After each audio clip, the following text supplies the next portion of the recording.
Congratulations, Usain. This is your third Laureus for Sportsman of the Year.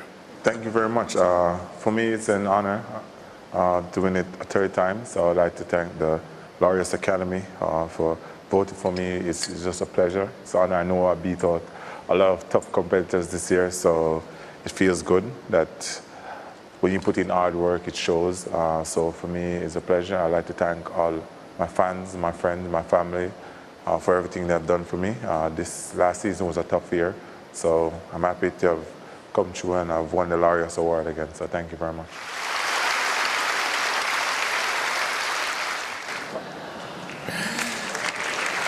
Wow.